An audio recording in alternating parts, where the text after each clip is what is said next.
Welcome to As the Story Grows. I'm Brian Patton. Today we welcome Joey Tyler, frontman for VRSTY, to the podcast. VRSTY's new record, Levitate, dropped this past Friday on Spinefarm Records. I love the new record. Welcome Home had to grow on me, but Levitate was an instant connection. So make sure you go give that record a spin. Joey talks about the influences of Michael Jackson and Killswitch Engage, how the recording process changed for Levitate, being true to the band's vision, and more. There are new episodes of As the Story Grows dropping all the time, so make sure you're subscribed wherever you get your podcasts, and make sure you never miss an episode. You can find links to our newsletter, Discord server, and Patreon page in the show notes. Enjoy today's chat with Joey Tyler from VRSTY.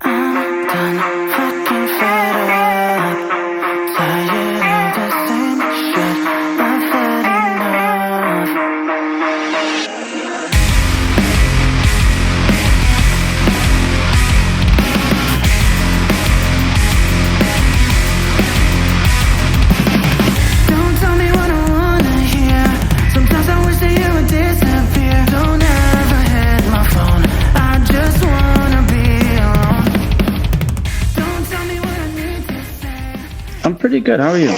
I'm doing well, man. Doing well. Excited to have you on. Excited to chat about this record. I dig it a lot. Thank you so much, man. I appreciate that. Yeah. Your studio in New York? Yeah, so I'm just moving into my own recording studio now, like literally just now. And it's a psych wall. It's a huge psych wall because it was an art studio before. And I have to redo, repaint, and refix everything in here in order to make it recording studio ready. Yeah, I was gonna say you can hear the cars outside, so it would be a big project to undertake to get it soundproofed. Yeah, ready. So but the studio is right over a construction zone, and so there's like a bunch of stuff back there, and just everything else. It's gonna be insane, but I mean, I love recording, so this is good stuff for me. Yeah. When did you start recording? I've been recording now for like 4 or 5 years, but not seriously. I only started taking it seriously maybe like 2 years ago when probably when we got signed or when we wrote Welcome Home. I was like super influenced by our producer Andrew, and I was like, oh, I actually want to do this now. Nice. Did you grow up in New York? I did. I grew up in Brooklyn, New York City. Nice. What was growing up like? It was hard. It's New York City, so everything is hard. It was rough. Also, like back then, it wasn't as nice as it is now. It was a lot more. I guess it was just like a lot more. My area, at least, was a lot more rundown and stuff like that. So, yeah. I grew up in DC, so when my wife moved up, like she talked about it being scary, and I was like, "You have no idea how scary it used to be." Yeah, I understand that entirely. Yeah. What were you into growing up? Were you like always into music, or were you into sports? Or I was pretty much into sports. I played basketball a lot growing up, and then I was always into music, like singing it, but I never wanted to be a singer. And then I watched never forget this. I watched a Michael Jackson VHS once, like a VHS. Wow, aging myself, but whatever. I watched a VHS of like a concert of his, and I was like, holy crap, like. I really want to do this. That looks fun. And then obviously being a singer in the pop world is hard. I got a guitar randomly one day because I wanted to impress a girl in high school. She dumped me the very next day, but I got a guitar. And so I learned how to play guitar, and then that just kind of turned into this now. Nice. When you like saw Michael Jackson and wanted to like start singing, like, was there like a choir you were trying to be in, or just like your own thing? No, it was just kind of like my own thing. I just saw him and I was like, oh, well, I sing his songs all the time, so I could be able to do that, right? And obviously, now I know it's not that easy, but at the time, as a kid, you don't know that.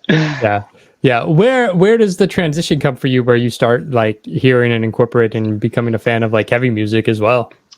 So when I got my guitar, I didn't know what to do with it. I'm like, whatever. I got this guitar now. I have no idea what the hell I'm doing with it. And one of my friends is like super into like metal and stuff like that. He showed me Killswitch Engaged. Okay. And so it was when Howard was in it, and I absolutely fell in love with it. And I was like, oh, this is cool. Oh my God, I have a guitar. I could learn to play this. And so I started like learning how to cover songs, and learning how to cover songs made me get into more bands. Nice. And that turned into me eventually writing my own music and everything else like that. So I was a guitarist for a couple of years. I completely stopped singing when I started playing guitar, because I just wanted to be a guitarist at that point. And then now I'm a singer in this band. When you learn to play guitar, are you like, okay, like who are my friends? I'm trying to start bands immediately. Make it like. No, not really. I was too scared. I didn't think I wasn't good enough. I'm really, really shy about certain things. Like I still get stage fright performing now. Oh yeah. And so even back then I would play guitar and I was like, oh, my skill level wasn't high enough to be in a band. So I'm never gonna join a band. And it was just like practice, and I would play for fun, but I would never, didn't do like any bands or anything else like that. Gotcha. Were you involved in like a local scene?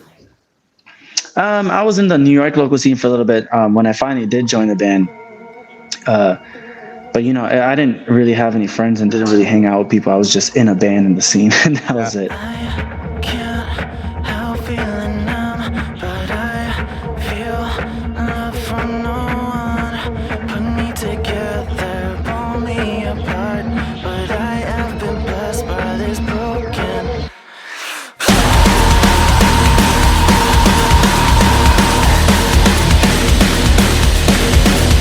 Roll your eyes at the back of your head and relax. Let this word search your soul as you fade into black. Talk to me about VRSTY. How did the band get started? So at some point in my life, I don't even remember when, I moved to Florida to help my mom with some stuff. And while I was over there, I was like, oh, well, I'm bored. I should do something. I started writing some songs. I recorded them and I just put them out like for fun.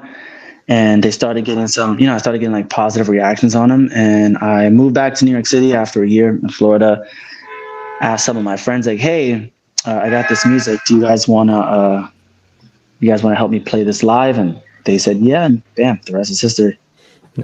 Nice. And you were writing stuff on your own. Like what led to that kind of hybrid sound, or did that come over time? This like sound of like R&B pop influence with the heavy music? I honestly have no idea. So I don't have a plan for this. When I write music, I write the guitars first, and I don't ever think about my vocals.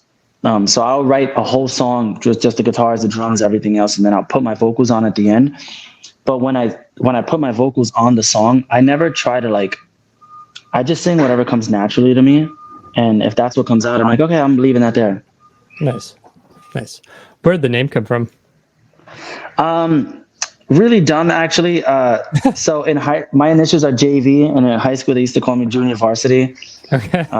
And so I just took the junior off, and that was it. Nice. You guys, releasing music for a minute. How did the pandemic affect the band and just like slowing trajectory down? So funny enough, we actually didn't slow down during the pandemic. We sped up, which was weird. When the pandemic first hit, we kind of all thought our career was over. We're like, well, that's it. We're not going to be able to play shows anymore. We're also too small to do what bigger bands do, and we don't have budgets and stuff like that. Yeah. And then we got our record deal the first month of the pandemic. Wow. And so we're like, all right, maybe we'll be able to do this. And Spinefarm got us on Octane and got all these other things, and the band actually got bigger during the pandemic. We got bigger during the pandemic than we've ever gotten like in our career up until that point. Wow. That's cool. Did you just connect with them? Were you sending out demos, or did they just find you naturally online? Or no, we never even spoke to Spinefarm. So what my A&R guy told me is he heard a song on Spotify. Nice. And he went to the bottom of the credits, and he saw that instead of saying the label, it said VRSTY LLC. And he was like, so I knew you weren't signed. And I was like, oh my God, I really want this man. And that was it. That's what he told me. That's dope. How was the writing and recording process for Welcome Home? I mean, were you writing that during lockdowns? I wrote that during lockdown, and then we ended up driving to Kentucky at some point. I think it was like towards the end of the year. and re-recording everything with Andrew Bayless. And that was like my first real experience in like a recording studio. So that was fun. It was definitely different, but it was fun. That's cool. That's cool. I remember getting Welcome Home last year and like listening to it, and like on first listen, I was like, I don't really know what to make of this band. Yeah. The album's a little weird. It's a little all over the place. I was like, I don't know. But like I really liked Finesse, so I kept listening to the record, and it ended up making my like favorite albums of the year last year, because I was just like, it stuck with me, and I was like, no, these guys fucking rule. So when the new album came through, I was like, yes, I want to talk to them. Have you heard it? Yeah. Do you like it? Oh, it's so much fucking better.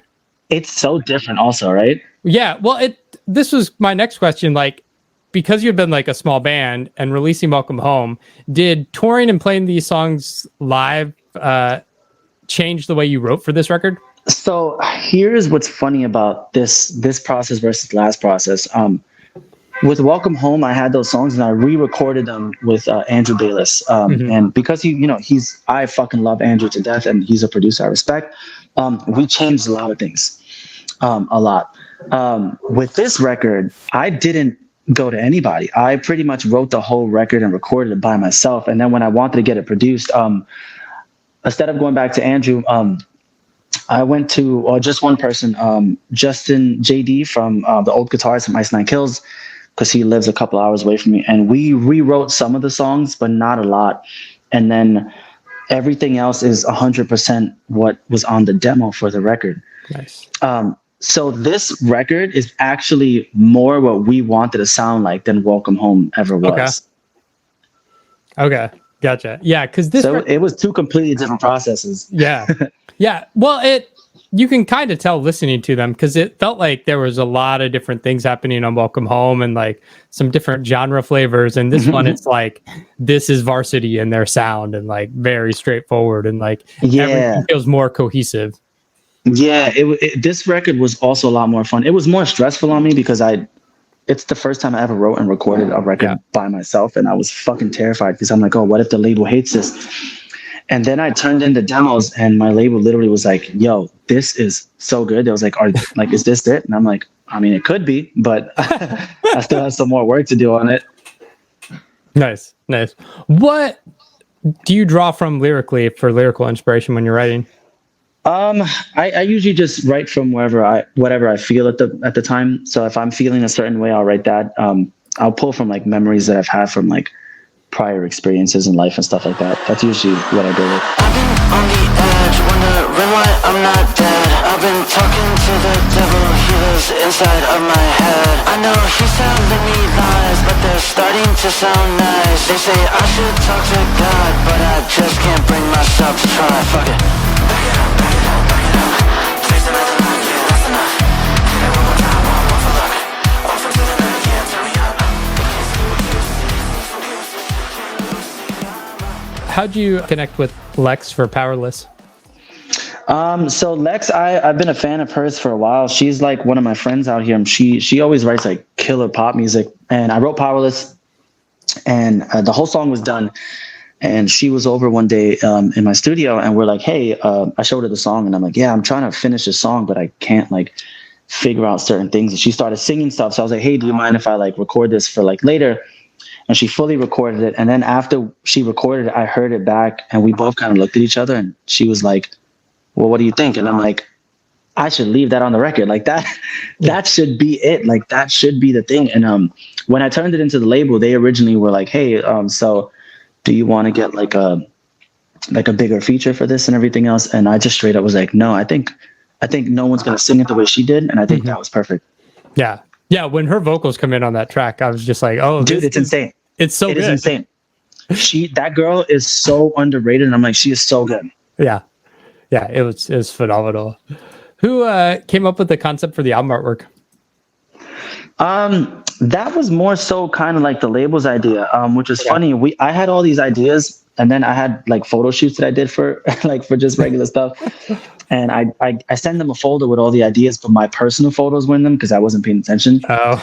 And my A&R guy was straight up like, yo, this should be your record cover. And I was like, what? And he was like, the record is very you. And he's like, this is you. Like, you should just go full out with this. So we did. That's funny. Album's called Levitate. Where'd the title come from? So when I was thinking about like album covers, I wanted something that was like, I had this idea in my head, and I'm like, all right, if I'm at the bottom, then the only way to go is up from here. And I thought about it, and I was like, oh, levitating, like maybe I could levitate to the next part of my life, you know? Nice. Like I thought of like other words like ascend and everything else, but also fun fact, levitate is one of my favorite words ever, which is probably weird to say. And so I was like, yeah, I really wanted to call the record Levitate, and I did. That's dope. I was talking to another artist on Spinefarm this year, and they were talking about like lyrical content, and like either their A&R person or the label was like, yo, maybe these lyrics are too much for like radio play. You got the single "Fuck You Forever," right? Do you ever have that conversation where it's like, hey, maybe you need to like rein it in, or is it just like, this is sick? A few times on this record, like I was told like, hey, those lyrics are too toxic, and I was like, I don't care, I'm not changing them. So if you want me to change them, it's just not going to go on the record. Like, that's it.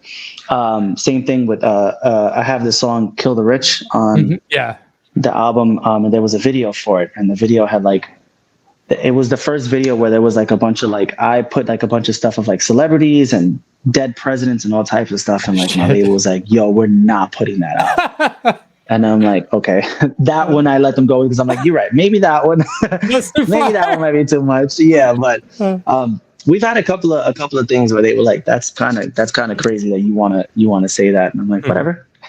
yeah, it's weird. It's like this interesting thing where it's like, labels and people still look to radio as like this catalyst for bands, but I don't see that as a thing that, like, maybe because of where I live, where it's not a big thing, but I just kind of stopped caring after a while. Like I was too, so that was my problem with Welcome Home. I was too focused on, now we're on Octane and now we're on all these radio stations. I'm like, oh, I got to make good radio music. And I kind of lost sight of shit. And then with Levitate, I'm like, I don't care. I'm just going to write and whatever I want. And if you like it, you like it. And if you don't, then I'm sorry. Yeah. The album's out next Friday. You guys just got off tour. What's you got a few shows in December, but what is you just like letting the record breathe and have this year and then look into 2024? So we're already being booked for 2024, which is crazy. This month we're supposed to be home on vacation now, vacation, right? Yeah. But we're filming music videos almost all of November. So we're doing music videos and promotional stuff, and then we're on tour in December. So we have Christmas off, and then next year we're doing like a bunch of touring again. Nice. Is your plan to continue to just like release videos for like every track on the album, or? Maybe not every track.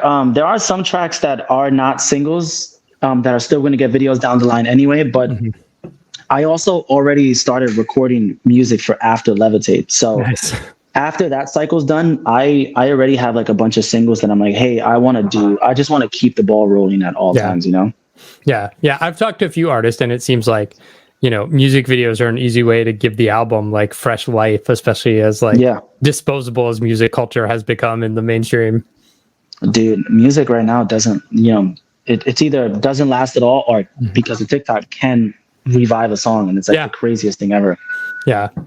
I know for me doing this podcast, it's like there's 10 new albums in my inbox every day. And it's like the end of the year, like the 10 I listened to all year, those are the best. Yeah.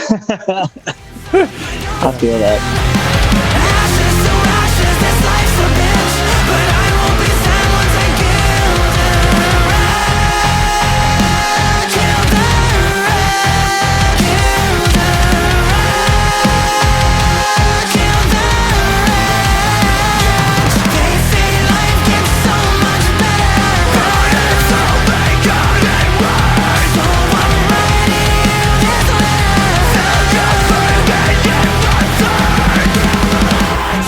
Thanks for listening to As the Story Grows.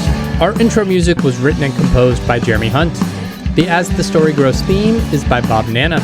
If you like what you hear, subscribe wherever you get your podcasts and give us a rating and review.